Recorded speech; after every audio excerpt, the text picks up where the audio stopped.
Hello, Watem here, and welcome back to some more Umineko When Seagulls Cry. Let us continue. そんな魔法話は絶対信じねえぞ。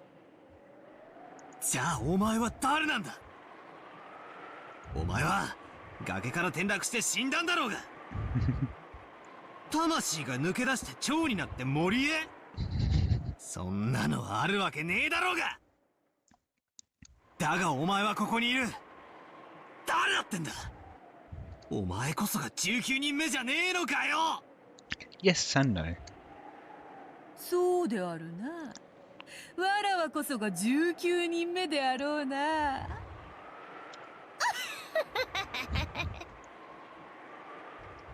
だがダメだぜ。Because that's what she's been saying the whole time. 全然ダメだ。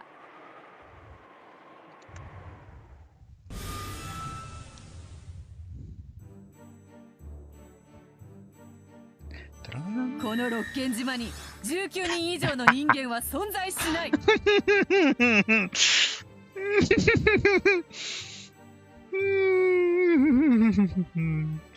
Oh, I was waiting for that. I was really hoping there'd be something like that. なんだと。 Basically, no time has passed since he's asked how many people are on the island, and she refused them, but now she says. ってことは18人プラス X の X は存在しないってのかよ。 No, it does exist, it's just limited to being 0. 俺が取ったコマ X は存在しないってのかよ。 Give him hope just to crush him even more mercilessly.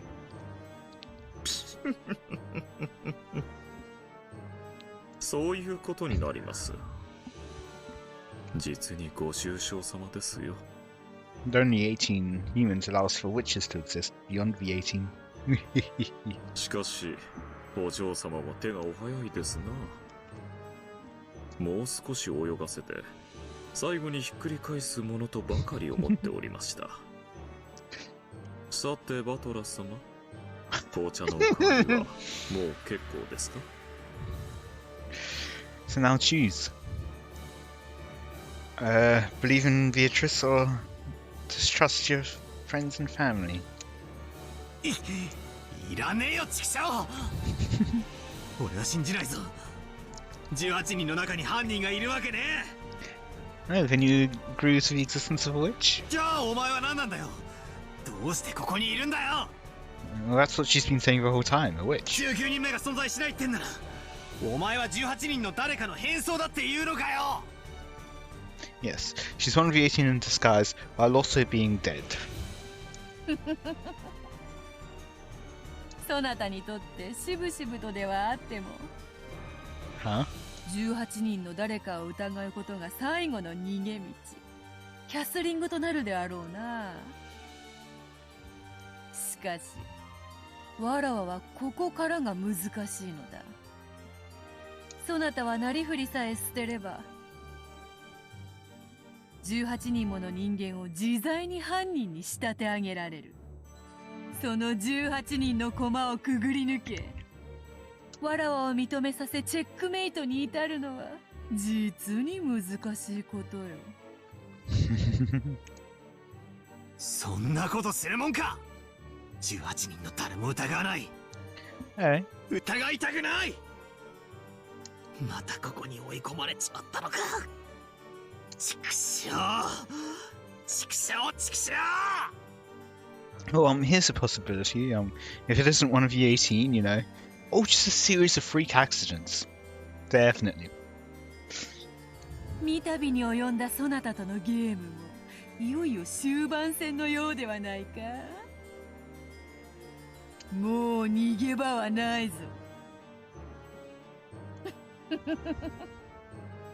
お前の大好きな18人を疑いたくないだろう。わらわがそれをかぶってやるぞ。 So now she wants to make him suspect all of the 18, just so that she can make him regret all that suspect in the end by forcing him to accept that it's her. なのになぜわらわを拒むのか。序盤は本のように、中盤は魔術師のように、そして終盤は機械のようにさせとな。これより詰めるぞ。ゆっくりじっくり確実にな。いや、それともそなたにふさわしく一気に畳みかけるのが良いのか？ Yeah, so for chess at least, with the opening, middle, and end game, opening, yeah, there's a lot of work done into that. So a lot of it's memorization, knowing the opening that you're currently on and what moves within that opening to use, and the end game is once you've simplified enough, that's doable by a human to calculate all the possibilities. And a lot of them are also kind of pre-calculated in a way. Like a rook endgame, you know already how you're supposed to like corner the king, etc., etc.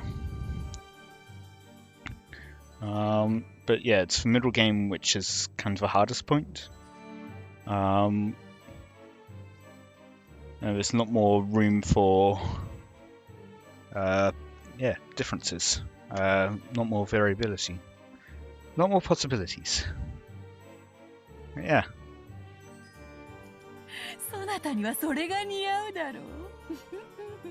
そうしよう。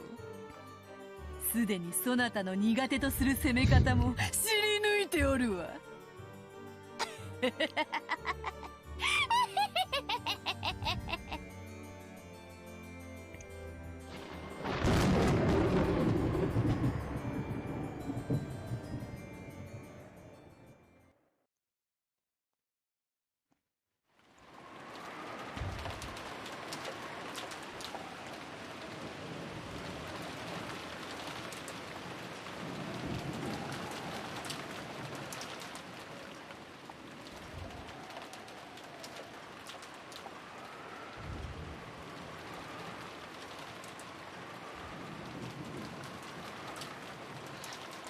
So, providing us with all of our suspects again, where they are before the 6 get killed, whoever the 6 are.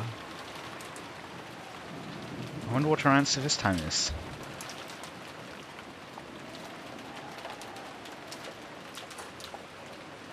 Oh? Okay. It's a clock. Striking midnight, I expect. So, the dawn of that fateful day.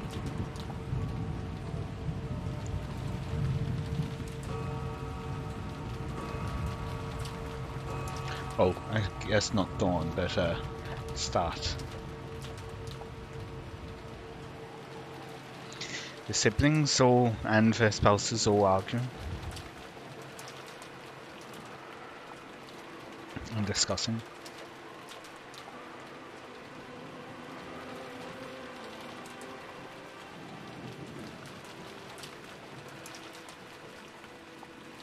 Go in the kitchen.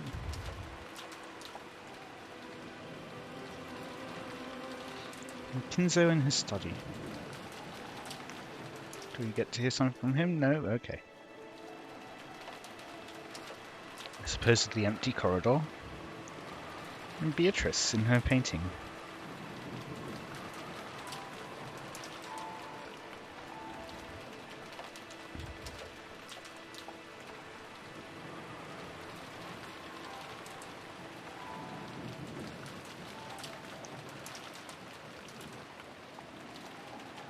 And now out of her painting.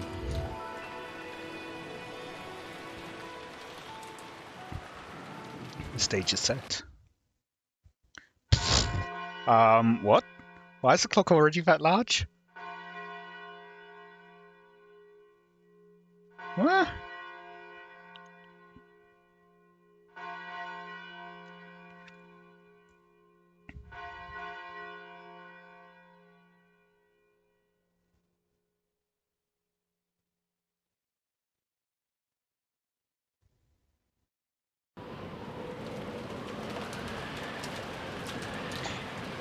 Midnight, October the 5th, the beginning of the ritual.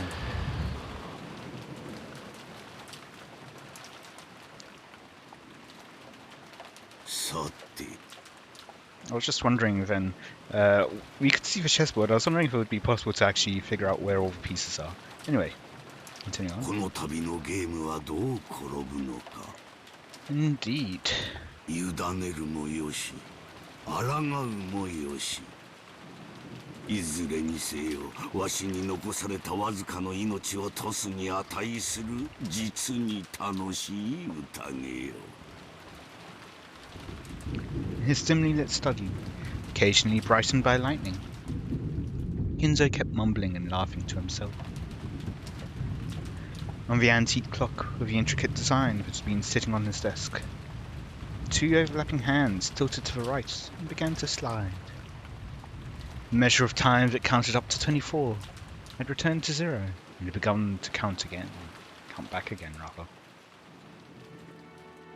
時の刻みとは残酷なものよ It just keeps ticking away, ticking down and down and down. 24を数えるために1日をかけてたどり着きそして再び0に戻る23時59分までは確かに数えただろうしかし24時にたどり着くことはできたのだろうか I'm trying to remember, because leap seconds it goes up to 60, like it actually on a digital clock would show 60. Though on another note, they are removing leap seconds, so yeah. I feel like it has had 24 being an actual minute before, but I can't remember. たどり着けず再び0時に戻ったと考えればそれは何とも虚しいことよ But perhaps a person's life is the same. You live, aiming for a perfect 24, and the instant you reach it, you return to 0. People will probably praise the departed, saying that he did reach 24, but he most certainly did not. In the end, he's a 0. わしは違うぞ No, you're not. わしは生きて24にたどり着く Nah. そここそが黄金鏡ベアトリーチェの住処なのだから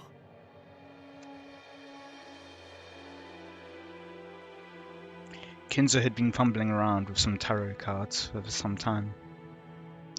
It looked as though he was trying to divine his own luck with the contest, doing it over every time he didn't like the result. The most forbidden action in tarot reading is trying to predict the same thing twice.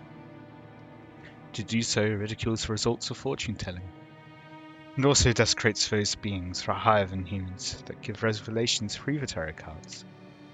However, Kinzo knew tarot cards shouldn't be used twice because, since they're nothing more than a random number generator, I had been thinking that, reading them twice will naturally cause a different result to appear, and so it kind of pulls back the curtain a bit, as I would say.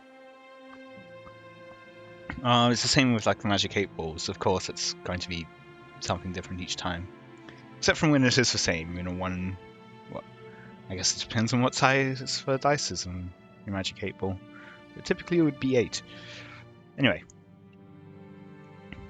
Therefore, reading them twice was only forbidden to preserve the mystique of the tarot card's results. However, that didn't mean that Kinzo didn't take tarot reading seriously. And you know, when you've got time looping involved, it makes some level of sense. Kinzo's interpretation of tarot reading was done in a completely different way. I know in one of the settings which I'm making for a tabletop campaign, some of the players will be shown like prophecies, but they'll be shown multiple different possibilities that could happen. Yeah. So perhaps he's thinking in a similar way? That was to repeat reading over and over, without giving up in the slightest, until he reached the result most favourable to him. Ah, so his save's coming. The mark he set for this most favourable result would vary, but when he demanded the most favourable result in a strictly literal sense, it was the same as a simple roulette of luck, where he seeked an arithmetic miracle. However, Kinzo used miracles of numbers as the basis of his magical power, so this functioned perfectly well as a magical ritual.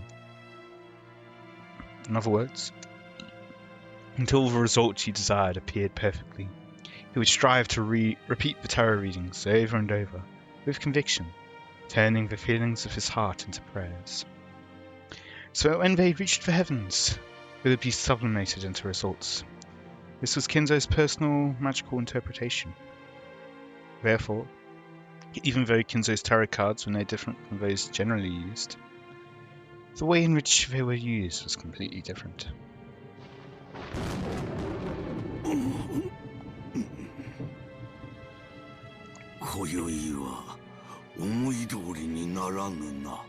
Oh? Kinzo stopped his hands for a second. He seemed not to be getting the results he wanted. On the contrary, bad cards that shouldn't show up so often appeared repeatedly, and continued to interfere with the miracle Kinzo wished for. Oh no, as every TRPG player would know, you need to get the bad rolls out of the way first, right? If you have your good rolls appear at the start of a session before you have any combat, that's when you should be worrying. Oops, I don't think I read that last one. Kinzo seemed to have received some revelation that this was different from normal. But, judging by the unlucky cards scattered across his desk, it was difficult to imagine that the omen had been a good one. For a while, Kinzo closed his eyes tightly, pondering something. Then, as the thunder roared, he made up his mind about something, took the telephone receiver and dialed. I paused for a moment, wondering what that sound was, and then I saw a telephone receiver and realized.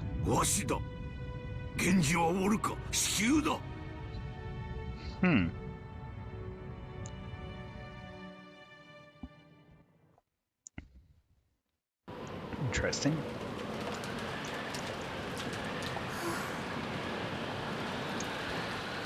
In front of the entrance hall, Shannon's once burning face had been cooled off by the frigid air. She had thought that George's proposal would surely come sooner or later. It wasn't as though she hadn't prepared herself mentally, and she had answered by nodding.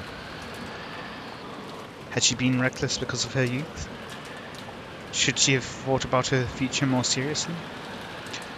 I wonder if my immediate reply made him think I'm a cheap girl. If I'd at least waited until tomorrow morning, would that have at least shown him that I was taking this seriously? Now that she'd already received the ring from George, Shannon kept fidgeting in embarrassment. I should have done this, I should have done that.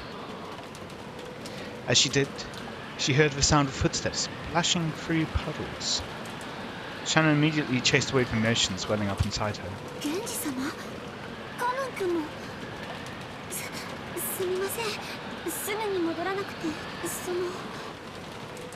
She grew stiff, thinking she'd surely be scolded for spending too much time in her secret lovers' meeting with George.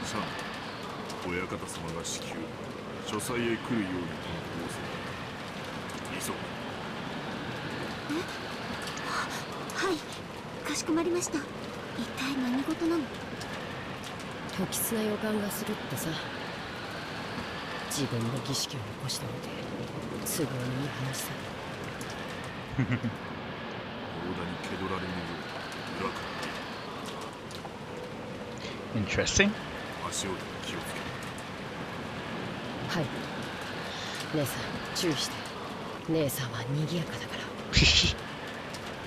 Cannon is especially good at hiding his footsteps.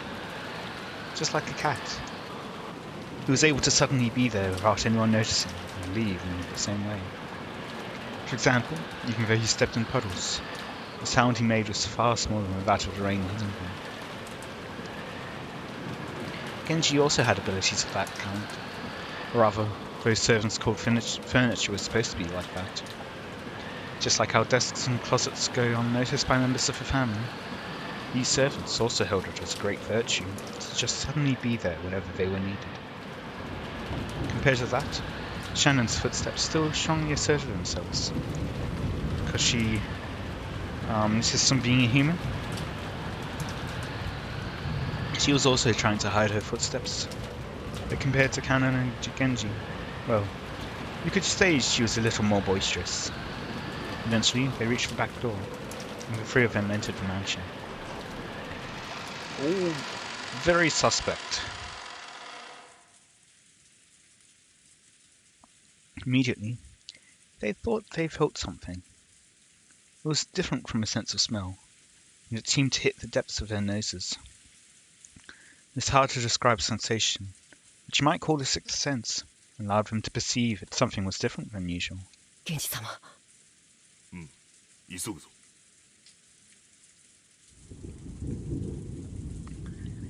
That sensation made it feel as though a tense something was pressing in around them. Realizing that, the three of them dashed up the stairs, heading for Kinzo's study while still hiding their footsteps. When they dashed up the stairs, that smell of sweet poison particular to Kinzo's study reached their noses. いかがなさいましたか、源氏様。結界が死んでいる。 Interesting.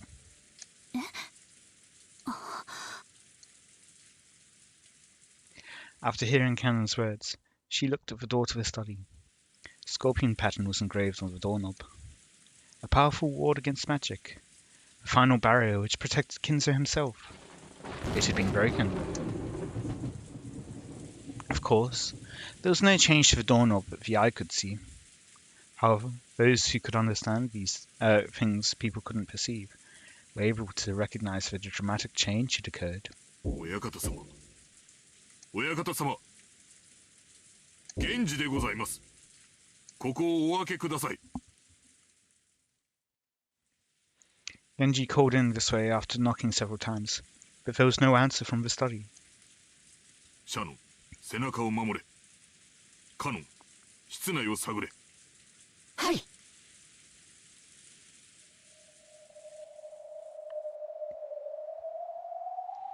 Kanon put his ear against the door, searching for a presence inside the study.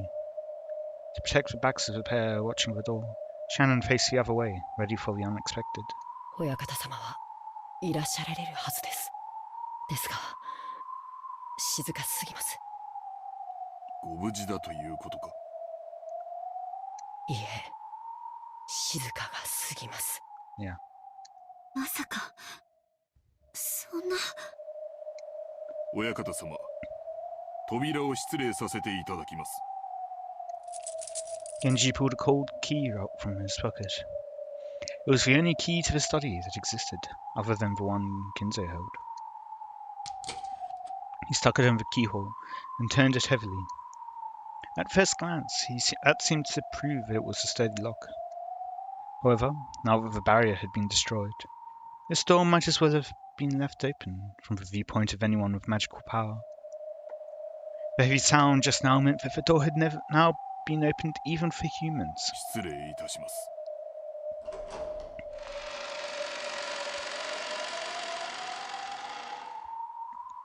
As Genji respectfully bowed his head, and Kanon's sense of tension grew tighter, and Shannon trembled as they entered the study. They immediately discovered Kinzo's figure. He was sitting on the reception sofa, so that his back faced them. Genji noticed the person sitting across from him, and again bowed deeply. Kanon also noticed that person, but he didn't bow his head. He stood in front of Shannon and spread out his arms, blocking the way to her. So, without even seeing that person's face, Shannon already had a good idea who it was. Beatrice. お越しでございましたか。ベアトリーチェ様。源氏か。なかなかに早いな。I would really want Rosa to see her and just be like, wait, but you're dead. How?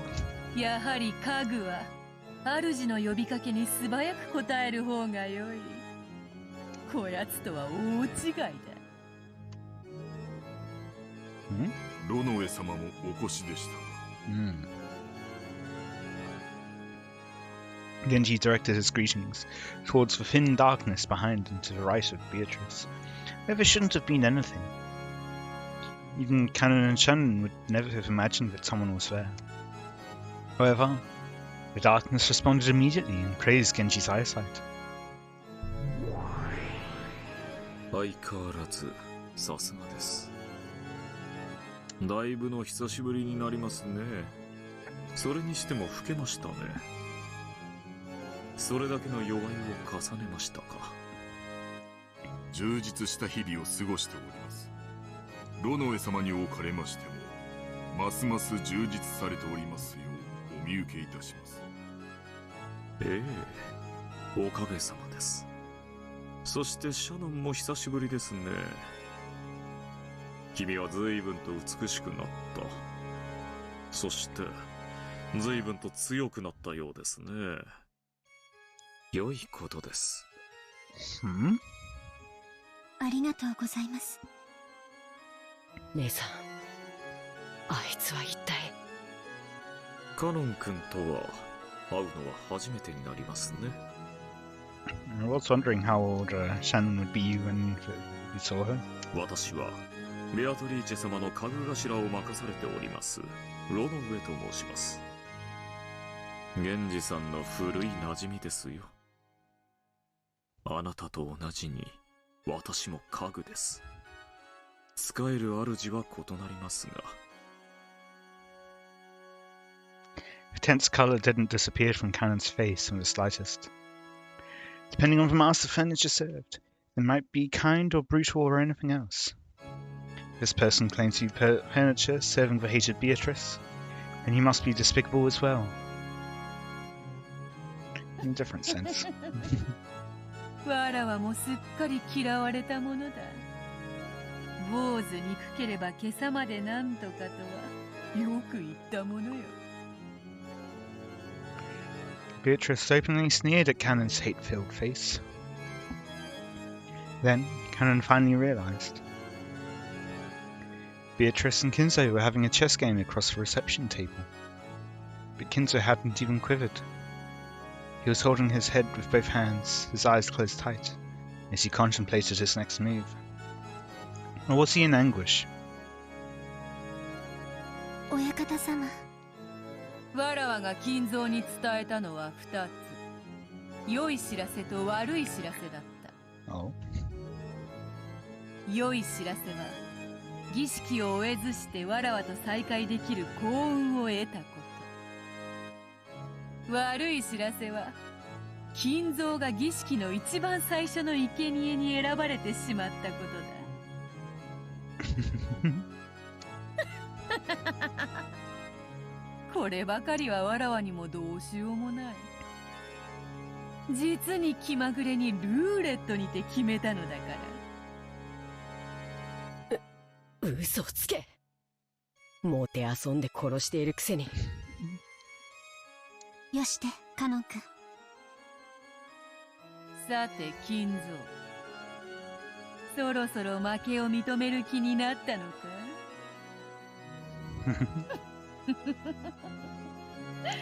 これにてわらわとの長きにわたる勝負は決着だ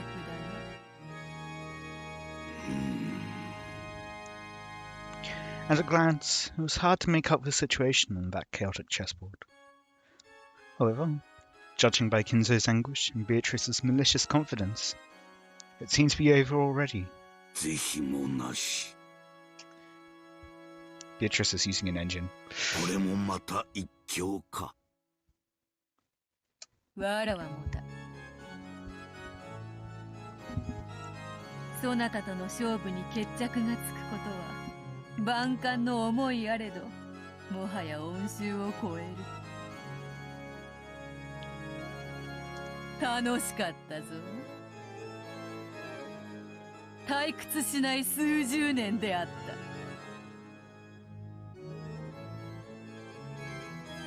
Beatrice advanced to queen and made her final move. And that decided it. チェックメイト。これがわらわからそなたへの手向けだ。心置きなく眠れ。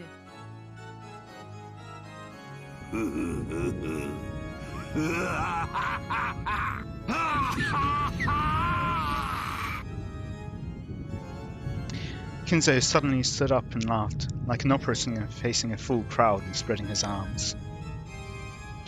As though he had succeeded in a century-long plan. Oh! That laugh. Spat crimson. And on that note, I'll be ending it there for today. Oh! I was like, oh yeah, I'll just do one more click and... Oh! Okay. Ah. Oh, and then will he be putting the, what's it called? Fire thingy. Furnace. In any case, I hope you've all enjoyed. Let me know any feedback you have in the comments. And until next time, see ya!